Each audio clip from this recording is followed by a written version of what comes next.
From early on, we're taught that wealth is for the lucky few, that for one to win, another's got to lose, that life's a cutthroat game of survival where resources are scarce and only the toughest or slickest come out on top.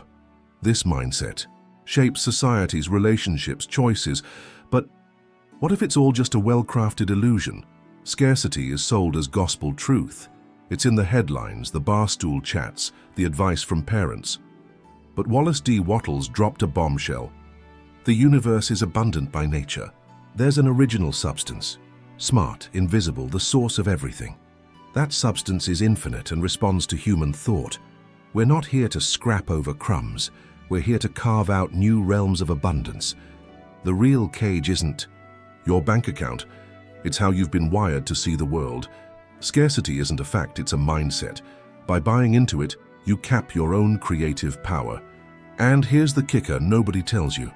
What's missing in your life isn't cash, it's vision. Picture growing up believing oxygen is rare and we've got to fight to breathe. Sounds nuts, right?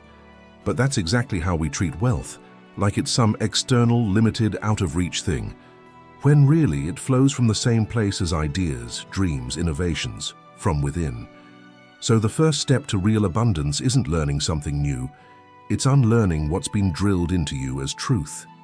Scarcity is a program, not a condition. And until you challenge that hidden code, you'll keep living inside limits someone else scripted for you. Wallace D. Wattles wasn't spinning metaphors when he talked about the amorphous substance. He was breaking down the universe's creative principle. A living, conscious energy that works quietly, formless but with limitless potential. According to him, everything that exists was shaped from it, through thought.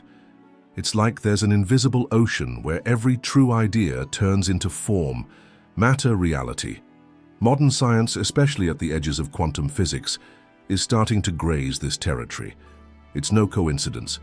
Dig into the origin of matter and you find nothing is truly solid. Atoms are mostly empty space, and within them particles pop in and out in patterns that shift with observation, with the focus of consciousness. It points to Wattles' conclusion. Reality is bendable and thought is the mold. This original substance, called by some the ether, quantum field, or just the all, is everywhere. You don't need to summon it because it's never been gone. The question isn't where it is, but whether you're awake to it. There's no separation between you and this source, only layers of beliefs, fear, and doubt that block the creative flow from happening naturally. Plenty of folks try to manifest material stuff, thinking it's just about wanting it bad enough. But desire without understanding the substance you're working with turns into anxiety. And anxiety is static that jams the signal. That's why Wattles talked about sustained, calm, confident thought, like an artist seeing the finished work before the first stroke. Visualizing with faith is having a convo with the substance. This intelligent matter doesn't respond to rush, desperation, or doubt. It responds to clarity, certainty, and mental direction. When you think with purpose and believe the outcomes already done, you shift vibrations. You send a blueprint to the field. And that blueprint starts becoming reality through paths that often look like coincidence, luck, or chance. But they're not. The reason nobody tells you this is simple. If you realize the external world bends to your inner reality, you become a creator, not a consumer. You start generating your own abundance instead of begging for it. That strips power from the systems keeping you on a leash. It's why this knowledge was kept under wraps for centuries by a select few. But now, you're tapping into what's always been there. The universe doesn't play favorites. It responds to conscious players. The invisible substance doesn't judge, pick sides, or limit. It just mirrors. And the clearer the image you project onto it, the faster it takes shape. The true source of abundance is right here. Invisible but present, silent but powerful, ignored but always at work. If the invisible substance is the fertile soil where everything grows, thought is the seed. But not just any thought. Thought packed with intention, imagery, and confidence. Wallace D. Wattles put it plain. A thing can be created by the action of thought upon the amorphous substance, and this can be done without physical means. That means the mind, when used right, is the most powerful tool for manifestation there is. Most people think reactively. Their thoughts are knee-jerk responses to their surroundings. fear, the news, bills, comparisons. But that kind of thinking doesn't create, it just recycles old patterns. Creative thought is different. It's deliberate, conscious, intentional. It sees past what the eyes show and plants a clear picture of what you want to see in the physical world. When you visualize a desired reality as if it's already real, your mind starts vibrating at that image's frequency. This isn't just pep talk, it's a vibrational process that influences the field around you. The clearer you think, the more energy you channel toward that form. Reality starts quietly shifting to match your thought. But creative thought takes discipline. It doesn't just pop up in chaos, it grows stronger in silence, focus, and daily practice. Wattles suggested setting aside time each day to vividly imagine what you want, holding the faith that it's already yours. This isn't daydreaming. It's wielding your mind like a compass to navigate. You're giving the universe a destination. The biggest slip-up is doubting halfway through.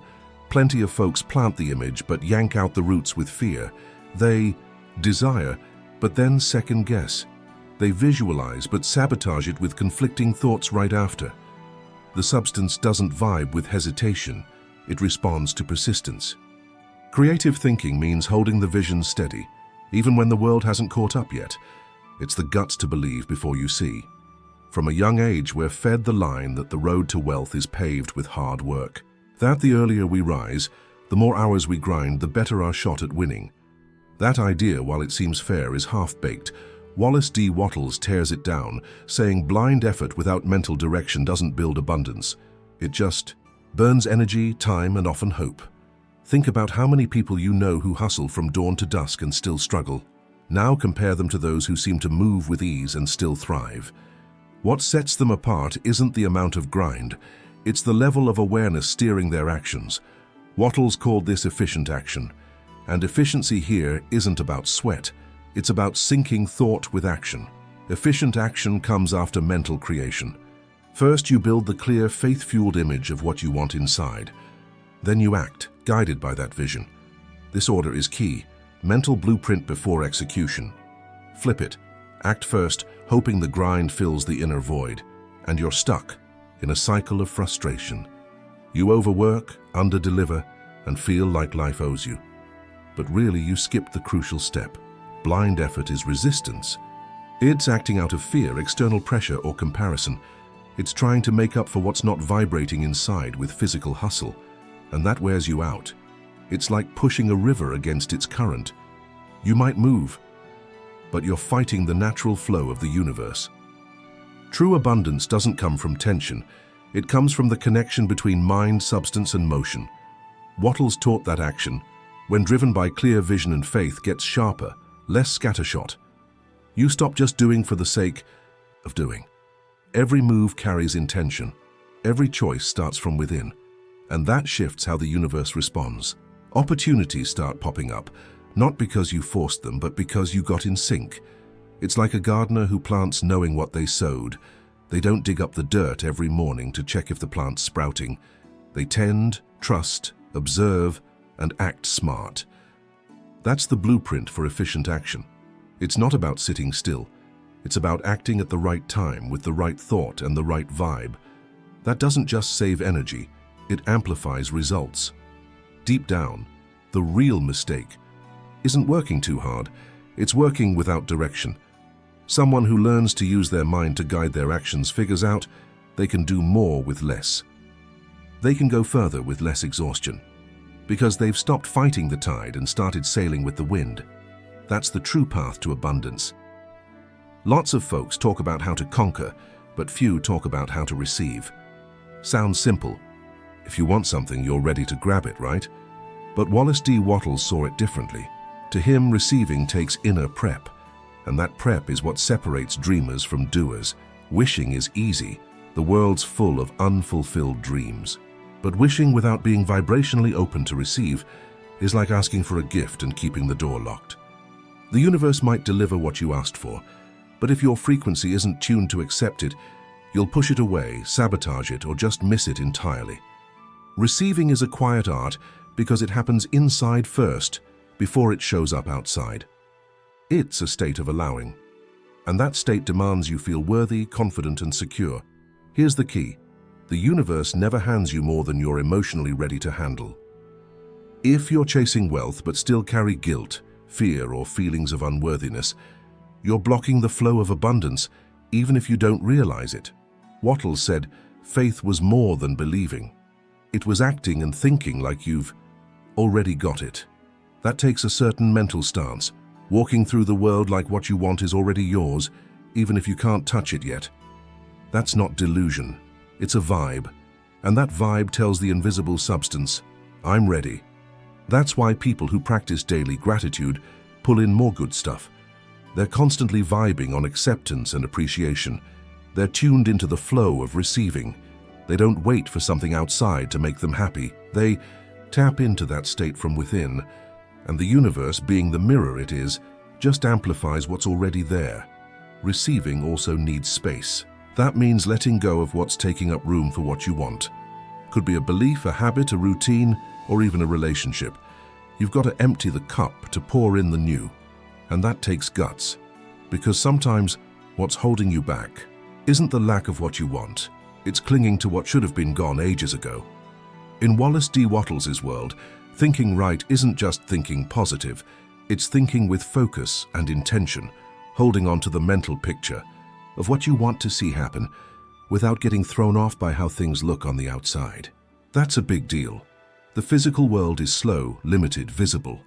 But the mind, when aimed right, works in a subtler, faster, way more powerful dimension. Focus is the mind's lens. Wherever you point it, that's where your energy flows. And what gets energy grows. But focus without intention is like staring at something without knowing why. Intention carries the code. It tells the universe what you want and why it matters. Intention is direction. That's what separates a random thought from deliberate creation. Wallace D. Wattles was clear about forming a clear and definite mental image of what you want. That means picturing it with precision, seeing the details, colors, sounds, smells in your mind's eye. And most importantly, keeping that image alive even when the world around you screams something else. It's easy to stay focused when things are smooth, but a true creator holds focus even in the chaos. That's where most people slip up. A desire sparks, but it's quickly buried under doubts, distractions, or outside noise. The mind jumps from one thought to another, like a radio flipping stations.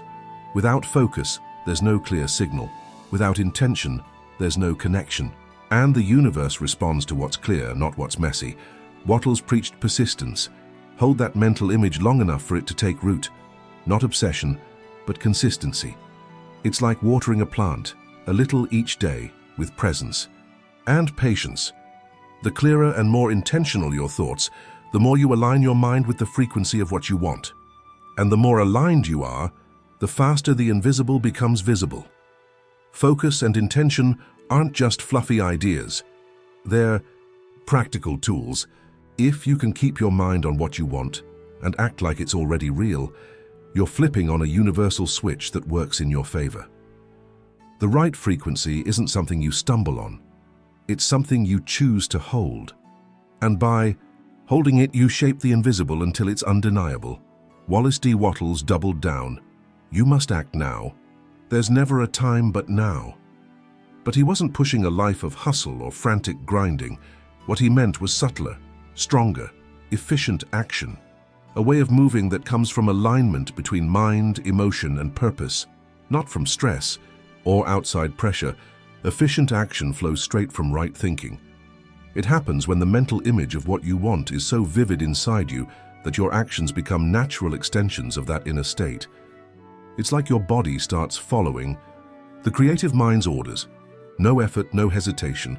Every step feels spot on, every opportunity shows up right on time, not by luck but by alignment. Most people act on impulse or desperation. They do whatever, whenever, without clarity or connection. Then they're pissed when nothing pans out. But efficient action is the opposite. It's thought out, inspired, precise. It's acting in the present with the certainty of a future already locked in, even if it's still out of sight. That quiet confidence turns every move into a creative act. Wattles taught that efficient action should be done with gratitude and total focus. Do it with presence. Do what needs doing, right where you are, with what you've got now. It's not about waiting for the perfect setup. It's about acting with excellence within your current reality, because the universe responds to the quality of your vibe, not the look of your circumstances. That's the difference between just doing and doing like you already have it, acting like you're scraping by vibes scarcity, acting like you're already in sync with abundance vibes prosperity. The creative substance, the invisible field, feels that difference, and it responds not to what you say you want, but to what your actions show you believe. Efficient action demands full attention. Every task, no matter how small, should be done with focus and intention, because it's not the size of the action that matters, it's the energy behind it. One small move packed with awareness can spark more change than days of soulless effort. That's the secret that sets conscious creators apart from those just reacting to the world. For many, faith is just blind belief, something vague, almost mystical, tied to religion or luck. But for Wallace D. Wattles, true faith was a precise piece of conscious creation. He didn't see faith as some shaky emotion, but as an active state of certainty, where your thoughts are fully aligned with the mental image of what you want, and you act like it's already real. That kind of faith doesn't wait. It doesn't hope, it knows. And because it knows, it moves. That's why Wattles called faith the certainty of the invisible. It's not about waiting for the universe to grant a wish. It's about living like the answer's already on its way. Practical faith is a mental choice to stay steady, even when your eyes can't yet see the proof. It takes inner discipline. Because the outside world is always throwing reasons to doubt. Bills, challenges, delays, slow results, all of it tests how solid your vision is. But it's exactly in those moments that faith stops being just a theory and becomes a creative force. Doubt doesn't kill the desire, it just throws your frequency off, and the universe, like a mirror, only reflects that misalignment. Practical. Faith isn't emotion, it's a stance. It's refusing to be led by appearances and staying true to the reality you're building inside. It's like an architect staring at an empty lot, but already seeing the finished house. They don't wonder, will this work? They know, because the blueprint already exists in their mind. And with that certainty, they move forward step by step until the form takes shape. Wattles taught that faith needs to be fueled daily with two things: visualization and gratitude. Picture what you want with crystal clarity and give thanks, like it's already yours. That's not self-deception, it's vibrational programming. The more you act from that frequency, the more you shape the invisible substance toward your mental image. The creative field responds to conviction, not doubt. At the end of the day, practical faith is more logical than it seems. If the universe responds to focused thought, then doubting is just bad math. It's not realism, it's self-sabotage. Doubt fractures the mental image. Faith, on the other hand, makes it solid.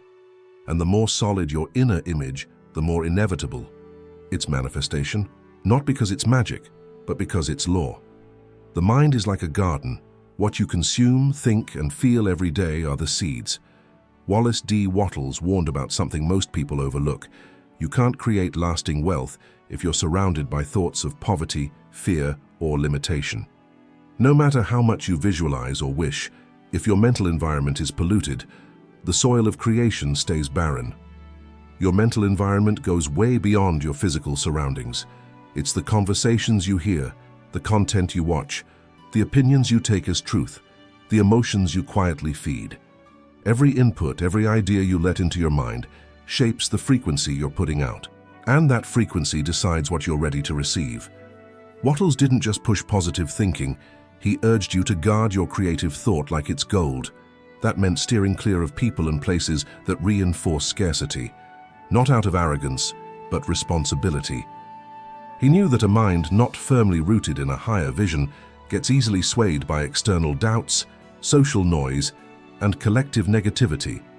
If you want real abundance, you need a clean, fertile mental field. That takes conscious curation. What you read, what you watch, who you hang with. It's not enough to want a better life. You've got to change what feeds your mind daily. Because your outer reality is just a straight-up reflection of the inner atmosphere you cultivate. Your emotional environment is a huge part of this too. Emotions are vibrations. They either amplify or block manifestation. It's not about bottling up negative feelings, but not letting them set up camp in your head. Practicing gratitude, staying mindful, and refusing to feed fear are ways to keep the field clear for deliberate creation. Abundance isn't just what you pull in, it's what you let stick around inside you. A high-vibe mental environment doesn't happen by accident. It's built with intention, guarded with vigilance, and fed with truth. And the cleaner that space, the faster the invisible starts working in your favor. Once you get the invisible substance, the power of creative thought, efficient action, and the role of practical faith, there's one final principle Wallace D. Wattles hinted at, but it's crucial. True abundance isn't something you hoard. It's something you let flow. It starts inside, shows up outside, and comes back to feed the whole. It's a cycle, and it's only complete when you learn to share with purpose. Early on, the chase for wealth is usually about need, paying bills, getting out of a bind, finding freedom. But over time, a true creator gets that abundance isn't about having, it's about overflowing. Not in some preachy, give away the leftovers way, but in realizing that the more you contribute, the more you align with the source of it all. The formless substance, that universal creative field, doesn't work with holding back. It works with expansion. Everything it creates in abundance because its nature is to flow. If you choke the flow out of fear of losing, you start vibing scarcity. If you share with joy, confidence, and clarity, you reinforce the feeling of fullness, and the field responds by cranking up the flow. Wattles put it like this: you don't give to charity to make up for your poverty. You contribute as an extension of your wealth. Sharing isn't about sacrifice. It's about vibing abundance. It's a move that tells the universe, I've got so much I can spread it around. And that message echoes. Those who multiply value get value back. Plus, contributing to the whole strengthens your connection to the source. You start seeing wealth not as the finish line, but as a bridge between who you are and what you can create in the world. That lifts your intention, sharpens your vision, and turns abundance from something you chase into a constant state of creation and return. That's why true abundance starts within, manifests outward, and loops back stronger. You visualize, you act, you receive, you share, and by sharing you kick off the cycle again, but at a higher level. It's not a belief, it's a rhythm. And once you lock into that rhythm, you realize the universe was never a place of scarcity. It's just a mirror of your willingness to create, receive, and give back.